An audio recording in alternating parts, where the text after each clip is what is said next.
Lucy, ध्यान से सुनो, एक भी शब्द मत चूकना। तुरंत काम से निकल जाओ, अपने भाई को साथ लो और सीधे उपनगर में घर वापस आ जाओ। पापा, क्या हुआ? आज दोपहर मेरी एक महत्वपूर्ण मीटिंग है। भाड़ में जाए वो मीटिंग। हमारे घर के पीछे के सांप, कीड़े मकोड़े, चूहे और चींटियां शीतनिद्रा में भी नहीं गए हैं। सब पागल की तरह जमीन के जितना हो सके उतना गहरा खोद रहे हैं। आंगन में पानी का बैरल आधे घंटे में जम गया और फट गया। यह निश्चित रूप से कोई सामान्य ठंड नहीं है। अगर तुम अभी वापस नहीं आए तो तुम दोनों शहर में ही जिंदा जम जाओगे। पिताजी के शब्दों ने मुझे हथौड़े की तरह चोट पहुंचाई। मैंने तहखाने में चूल्हा जला दिया है और माँ तुम्हारे लिए मोटा कंबल बिछा रही है। याद रखना, रास्ते में चाहे कुछ भी हो जाए, रुकना मत। सीधे घर आओ। भले ही आसमान गिर जाए, हमारा 4 लोगों का परिवार साथ रहेगा। ठीक है, मैं घर आ रहा हूँ। मैंने फोन रखा, कार की चाबियां और जैकेट उठाई और ऑफिस से बाहर भाग गई। फिर मैंने अपने छोटे भाई टॉम को फोन किया, जो स्पोर्ट्स यूनिवर्सिटी में दूसरे साल का छात्र है। दोपहर के 3 बजे मैं और टॉम मेरी कार में बैठे और शहर ए के बाहरी इलाके में स्थित अपने 3 मंजिला घर की ओर निकल पड़े। शहर से बाहर निकलने के रास्ते पर भयानक ट्रैफिक जाम था। स्टीयरिंग व्हील को कसकर पकड़ते हुए मुझे तुरंत महसूस हुआ कि कुछ गड़बड़ है। दूसरे प्रांतों की ओर तेज रफ्तार से भागती गाड़ियों के बीच बहुत सारी महंगी कारें थीं, जो आमतौर पर देखने को नहीं मिलती। कुछ पर तो अभी नंबर प्लेट भी नहीं लगी थी। तेजी से गुजरती मैबैक और रोल्स रॉयस को देखकर मेरा दिल बैठ सा गया। ऐसा लग रहा था कि सबसे प्रभावशाली लोगों को बहुत पहले ही कोई गुप्त जानकारी मिल गई थी और वे भागना शुरू कर चुके थे। यह आपदा स्पष्ट रूप से समाचारों में बताई गई बातों से कहीं अधिक भयानक थी। सौभाग्य से हम बिना किसी घटना के अपनी मंजिल तक पहुंच गए। कुछ साल पहले पापा ने खाली जमीन का एक टुकड़ा किराए पर लिया था और खुद ये घर बनाया था।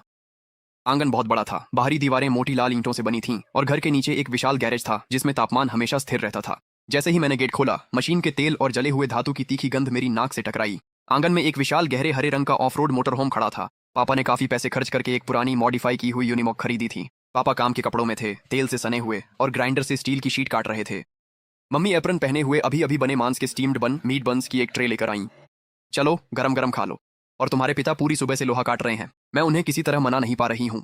टॉम ने अपना भारी बैग नीचे फेंका, अपने ठिठुरे हुए हाथों को रगड़ा, एक बन उठाया और तुरंत ही जोर जोर से हवा अंदर खींचने लगा। बहुत गर्म है। पापा, आप इतनी ठंड में आखिर कर क्या रहे हैं? पापा ने ग्राइंडर बंद किया, धूल से ढके सुरक्षा चश्मे उतारे और आंगन के कोने की ओर इशारा किया। वहां 1 दर्जन से अधिक ठिठुरी हुई गौरैया पड़ी थीं और उनके पंख सफेद पाले से ढके हुए थे। सुबह आंगन में मैंने उन्हें उठाया, सब पूरी तरह जम चुकी थीं, पत्थरों की तरह जमीन पर मारो तो आवाज करती थीं। उन्होंने आह भरी, अपनी जेब से एक घिसा हुआ बैंक कार्ड निकाला और उसे सावधानी से पत्थर की मेज पर रख दिया। लूसी, तुम्हारे पास अभी कितने पैसे उपलब्ध हैं? अगर निवेश को मिला लें तो लगभग 3 लाख। टॉम, तुम्हारे पास उपहार के पैसे और छात्रवृत्ति के कितने पैसे जमा हुए हैं? 5,000 से थोड़ा ज्यादा। अगर हम माँ और मेरी पेंशन की बचत और कल ऑटो रिपेयर शॉप बेचने से मिले पैसे जोड़ लें तो हमारे पास कुल मिलाकर 1.2 मिलियन है। यह बर्फबारी कुछ अजीब सी है। ऐसा लगता है कि कोई ऐसी आपदा आने वाली है जिसे शायद हम न झेल पाएं। मैं चाहता हूं कि हम 3 दिनों के भीतर अपने पूरे 1.2 मिलियन राशन और सामान पर खर्च कर दें, एक एक पैसे तक। पैसों का मतलब तभी है जब तक हम जीवित हैं। सबसे महत्वपूर्ण बात यह है कि हम चारों मिलकर इसे पार कर लें। पैसे तो हम बाद में फिर कमा लेंगे। पापा ने टॉम को आरवी कारवां में बिठाया और तुरंत शहर के बाहर कोयले के डिपो की ओर निकल पड़े। इतनी कड़ाके की ठंड में गैस की पाइपें जम सकती हैं, फट सकती हैं, या गैस की आपूर्ति बस बंद हो सकती है। तब बिजली ग्रिड ठप हो जाएगा और साधारण कोयला ही एकमात्र सहारा बचेगा। पापा ने तुरंत 1 लाख नकद निकाल कर दे दिए। पूरे 20 टन उच्च गुणवत्ता वाला धुआं रहित कोयला और 50,000 कोयले की ईंटें ब्रिकेट्स किश्तों में हमारे भूमिगत गैरेज और आंगन में बने बंकर में पहुंचाई गईं। कोयला सीलन से खराब न हो, इसके लिए पापा और टॉम ने गैरेज के फर्श पर मोटी वाटरप्रूफ फिल्म की 3 परतें बिछाईं और किनारों पर काफी मात्रा में बिना बुझा चूना डाल दिया। सिर्फ कोयला काफी नहीं है, धुएं के निकास चिमनी की भी जरूरत है। पापा ने सेना के इस्तेमाल वाले 4 लोहे के चूल्हे खरीदे। उन पर न केवल कोयले से घर गर्म किया जा सकता था बल्कि पानी उबाला और खाना भी बनाया जा सकता था। हमने एक एक चूल्हा पहली मंजिल के लिविंग रूम में, दूसरी मंजिल के गलियारे में, मुख्य बेडरूम में और भूमिगत गैरेज में लगा दिया। कार्बन मोनोऑक्साइड से बचने के लिए पापा ने दीवारों में छेद किए और एल्यूमिनियम फॉइल से बने मोटे चिमनी के पाइप सीधे बाहर निकाल दिए। सभी दरारों को गर्मी प्रतिरोधी अग्निरोधक पेस्ट से मजबूती से बंद कर दिया गया और हर कमरे में बैटरी से चलने वाला एक अलग कार्बन मोनोऑक्साइड डिटेक्टर लगा दिया गया। मैंने 3 नजदीकी हार्डवेयर स्टोर से mounting foam, windproof thermal insulation film और साउंड प्रूफिंग सामग्री खरीद ली।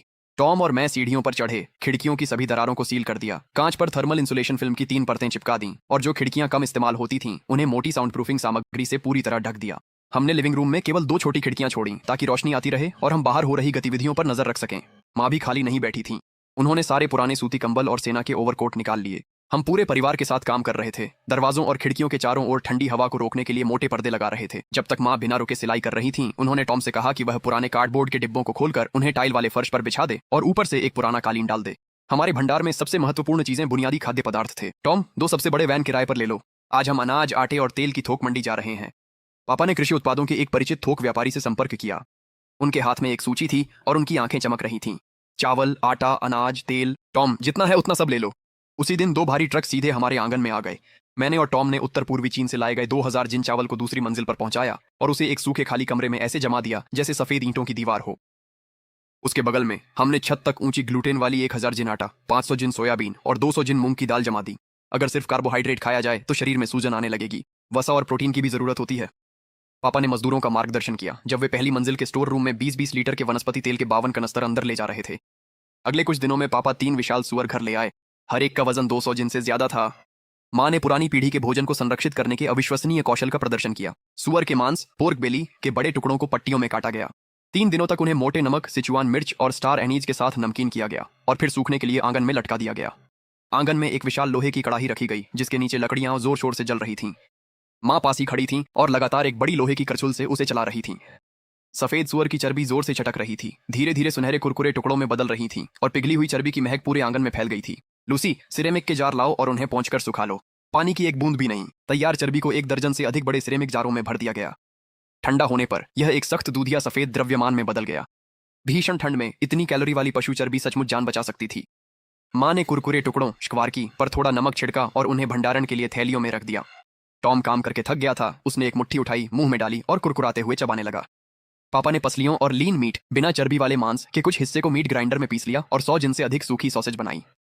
बाकी बचे मांस को एक बड़ी कड़ाही में डाल दिया। उसमें ढेर सारा नमक और सोया सॉस मिलाया, बहुत नमकीन स्टू तैयार किया और उसे कांच के जार में एयरटाइट बंद कर दिया।